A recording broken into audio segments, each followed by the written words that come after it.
grand séisme arrive sur l'Amérique. 27 octobre 2020.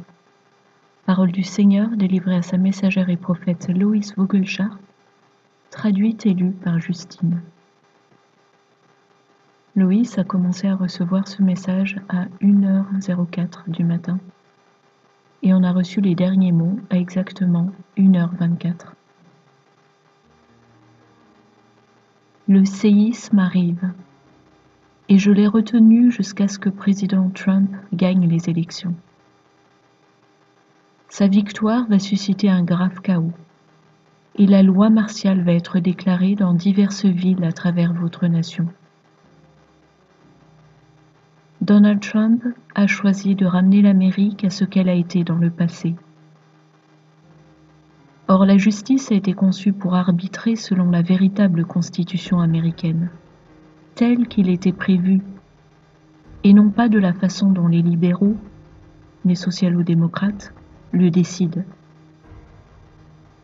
Votre nation a été conçue et votre constitution écrite selon mes lois et mes commandements.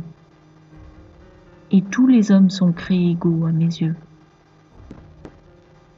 Écoutez votre cœur, le Père parle, et il sait ce que l'avenir réserve. La terre va se fendre à San Francisco, générant chaos et graves bouleversements. Votre président est là exprès pour une époque comme celle-là, et il va provoquer le retournement de votre pays vers moi, car il suit mes lois pour la vie, la liberté et la justice pour tous. Laissez-moi guérir votre terre et votre cœur, tandis que vous vous séparez du meurtre, la pratique de l'avortement.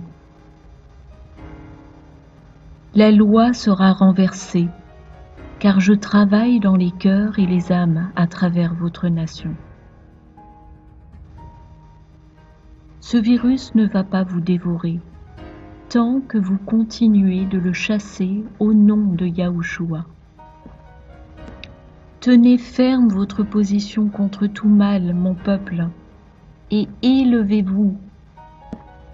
C'est maintenant l'heure de stopper le mal dans son élan destiné à faire basculer l'Amérique dans un gouvernement mondial unique.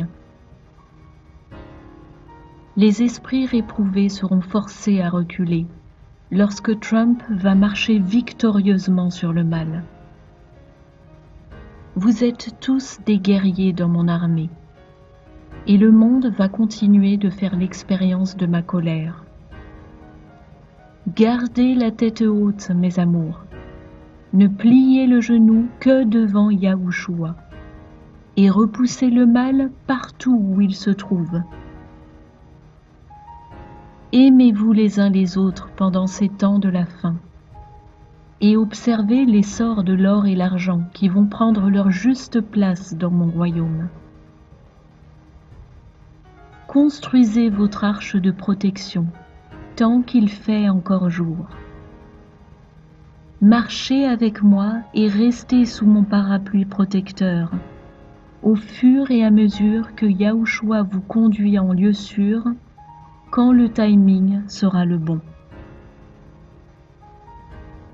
Tenez-vous prêts, car l'enfer va se déchaîner quand président Trump va annoncer qu'il a été réélu votre président pour 4 années supplémentaires et qu'il va aider l'Amérique à revenir à moi, avec davantage de liberté que vous n'avez connue depuis bien longtemps.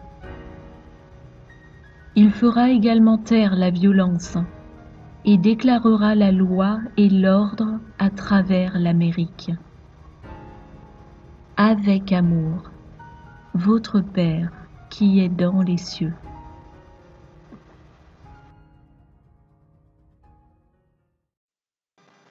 Comme nous le savons tous, le peuple juif était chargé de faire connaître Dieu à tous les peuples et de leur apporter la bonne nouvelle du rachat des péchés et du salut en Jésus-Christ. Mais lorsque le Seigneur est venu sur terre dans la chair, la plupart parmi le peuple juif n'ont pas reconnu le Messie. Le Seigneur a alors appelé à lui tous les païens qui croyaient en lui et a formé son nouveau corps de fidèles, son Église, un nouveau peuple pour porter son nom aux nations, mais sans abandonner le premier pour autant, car Dieu est fidèle à ses promesses et ne rompt pas ses alliances. Ce nouveau peuple est l'Israël de la promesse, l'Israël selon la foi, par opposition à l'Israël selon la loi, selon la lignée héréditaire de Jacob dans la chair. Ce peuple est spirituel. Il est composé de tous les croyants en Christ à travers le monde, qui sont les membres de son corps. Cependant, à chaque chose spirituelle correspond quelque chose de concret dans notre monde physique. Et c'est par ce moyen que le Seigneur nous apprend à comprendre le spirituel.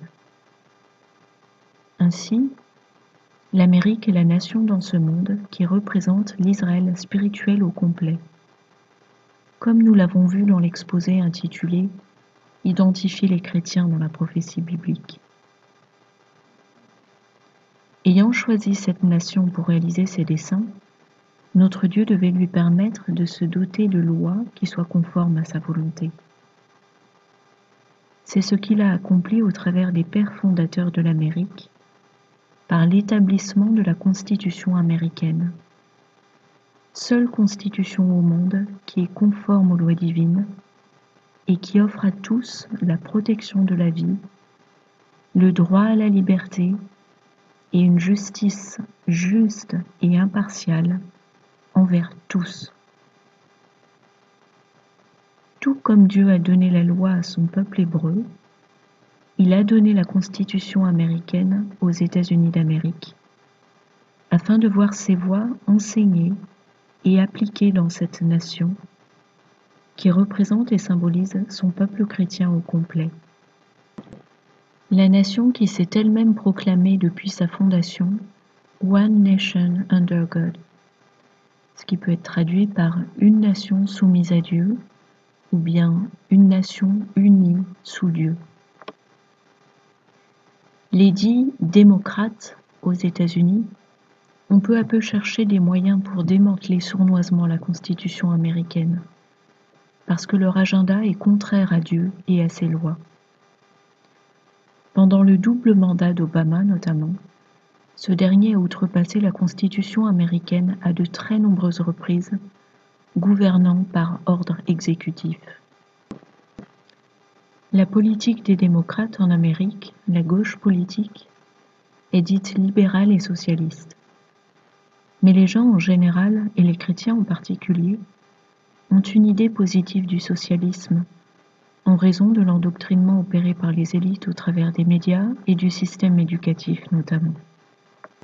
En réalité, le socialisme n'est qu'une version édulcorée du communisme, lequel est un système totalitaire sans pitié, qui réduit les hommes à un total esclavage, une vie de misère, sans liberté, sans justice et sans droit, ni de penser librement, ni à la propriété, ni au divertissement, ni même à défendre sa vie. Le communisme a fait entre 100 et 120 millions de victimes dans le monde. Or, le nouvel ordre mondial est d'essence communiste et totalitaire. Le communisme est une doctrine hégémonique et anti-Dieu. Le communisme est le dragon rouge, symbole de la Chine communiste. Or, le socialisme, que nos peuples ont largement plébiscité et voté au pouvoir pour diriger dans nos diverses nations, c'est le bébé dragon, qui est en pleine croissance et qui compte bien arriver bientôt à sa pleine maturité. Aucun symbole n'est fortuit lorsqu'on étudie les prophéties. Pensez au dragon rouge qui se tient devant la femme enceinte dans Apocalypse chapitre 12.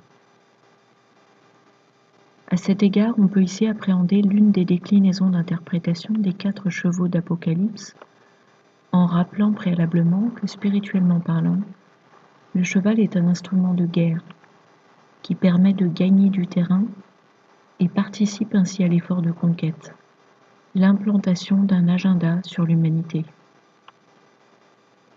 Voici donc l'une des dimensions d'interprétation pour les 4 chevaux d'Apocalypse, révélés dans les Sceaux au chapitre 6, versets 1 à 8. Le cheval blanc peut être vu comme l'impérialisme de la chrétienté pervertie par le Vatican. Ce cheval a apporté l'Inquisition. On pourrait penser que cette interprétation est anachronique parce qu'il est communément admis que le livre Apocalypse traite de la fin des temps. C'est juste, mais ce que beaucoup ignorent, c'est que la fin des temps a commencé à la délivrance de l'Esprit Saint il y a 2000 ans, selon ce qu'en dit la parole de Dieu. Nos conceptions sont souvent très éloignées de celles de Dieu parce que nous manquons voir le complexe symbolisme qui est derrière chaque terme et parole. Ce cheval blanc travaille de concert avec les autres chevaux à travers les époques, y compris aujourd'hui. Nous savons d'ailleurs qu'une des figures qui en est le cavalier est l'actuel pape François, ou plus exactement l'un des faux prophètes. Le cheval rouge peut être vu comme l'impérialisme communiste. Le rouge est la couleur du communisme. Il s'est manifesté à large échelle à l'époque de l'URSS, l'Union soviétique, mais est aussi très présent aujourd'hui dans le monde avec la Chine en tête de file. Le cheval noir peut être vu comme le règne de la terreur. Il s'est manifesté à toutes les époques, à chaque fois que les peuples ont connu des révolutions et des guerres. Le noir, c'est l'absence de lumière et de vérité. Il symbolise donc naturellement les ténèbres les plus profondes, donc le chaos total, l'anarchie. C'est la couleur des sans-loi, les pirates. Cela symbolise aussi ce qu'on appelle parfois le capitalisme sauvage, déformant la notion de capitalisme. Il s'agit des lobbies et des trusts qui, se hissant au-dessus de toute loi, dépouillent les richesses naturelles des peuples et les réduisent en esclavage, comme l'Afrique en a fait les frais jusqu'à aujourd'hui par exemple. Et enfin, c'est aussi la couleur du drapeau du djihad, la conquête guerrière de l'islam et son règne de terreur. Le cheval vert peut être vu comme l'impérialisme islamique. Le vert en effet est la couleur de l'islam. Il s'est manifesté à large échelle pendant toute la durée de l'empire turco-ottoman, mais est aussi très présent aujourd'hui au travers de tous les pays musulmans régis par un régime islamiste, ainsi qu'au travers de l'invasion démographique des pays occidentaux par l'immigration musulmane, qui équivaut à une conquête passive de l'islam. Satan utilise donc ces différents instruments de conquête selon les âges et les époques, et les combine à sa guise pour faire avancer son double agenda de domination et d'asservissement complet de l'humanité et de destruction de l'humanité. On peut ajouter que le nazisme, le national-socialisme, qui est anti-juif et anti-chrétien, est associé à la couleur brune, ce qui peut se voir comme une combinaison du cheval rouge et du cheval noir, ou du cheval rouge et du cheval vert. L'islam étant une doctrine fondamentalement et férocement anti-juive et anti-chrétienne. Pour revenir au socialisme, il est essentiel de comprendre que sur l'autel du socialisme ont été bâties et érigées de nombreuses abominations aux yeux de Dieu. La laïcité, qui est le rejet de Dieu dans la vie publique, le dépouillement des richesses produites par le peuple, par les élites qui s'enrichissent et distribuent selon une stratégie inique, non pas motivée par la solidarité, mais la maîtrise du peuple. L'anéantissement du véritable droit à la propriété, l'anéantissement du droit à la vie, la légitime défense interdite dans les faits et la mise à mort de l'enfant à naître, de nombreuses lois liberticides qui font ingérence dans la vie privée des personnes, et tout ce qu'on appelle la libération des mœurs et qui va à contresens des lois de Dieu. La destruction du mariage et de la famille, la légalisation du meurtre par l'avortement, la normalisation des relations homosexuelles et toutes sortes de pratiques contre nature. Pour que nos nations se tournent vers Dieu et deviennent des nations brebis, il va nous falloir réaliser ces choses en profondeur et rompre avec un grand nombre de croyances erronées. Il va falloir que nous nous repentions pour avoir pactisé avec l'ennemi au travers de ces autels impies que nous avons contribué à ériger, que nous avons servis et mis à l'honneur. Par la grâce de Dieu et son œuvre de restauration, l'Amérique sera la nation brebis leader dont les autres nations devront s'inspirer pour entrer dans le millénium.